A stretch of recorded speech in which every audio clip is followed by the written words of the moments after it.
It's so true, man. And as I've gotten more, in years with doing this business, it's really truly about helping people.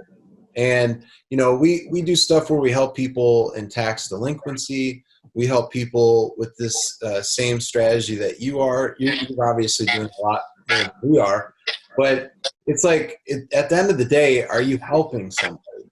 And in this particular case, you're truly helping somebody, because if listeners that are on right now, if you don't understand, with Medicaid, Medicare, if mom has this house and it's sitting there, they're not going to qualify. They need to have those funds gone within a certain period of time in order for them to qualify for any type of help from Medicaid and Medicare. It's kind of goofy, but that's what happens.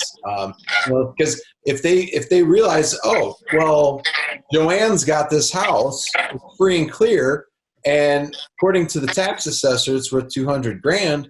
Well, you need to sell that house before we're going to help you out, and all of the funds have to be gone before we even consider helping you. That's right. It's crazy with how that happens, but how do you approach these senior living facilities? Well, if you think you're just going to walk right in and put your hand out and start talking to people, you're going to get kicked out on your ass, because they're super busy. They're putting out 140 fires a day of 140 families that they're helping. There's ways to connect with them that I teach that are definitely not just walking in and trying to figure it out on the fly. These are very serious companies. They're very insulated. Yeah. The senior living community is. You as investors, even that word investor looks at as a negative word on the surface for them. So I teach you how to show them what your value is and why. And as soon as you unlock that, then you become their best friend, because you help them with their big problems. And so you had talked about earlier this house being worth $200,000, and now they can't apply, or they don't qualify for Medicaid. The strategy that I talk about is that senior living is it's a very American problem. And what I mean by that is, in China and India, there aren't senior living communities.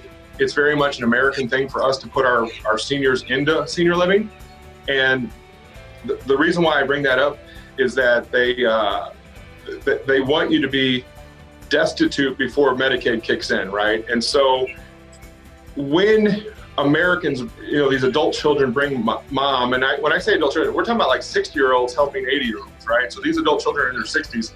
There's a lot of guilt of, we can't take care of mom anymore. She's going to go into a community, right? Yeah. There's guilt there. So what do we do as Americans to get rid of that guilt? We put mom in the most expensive place that we can find, right?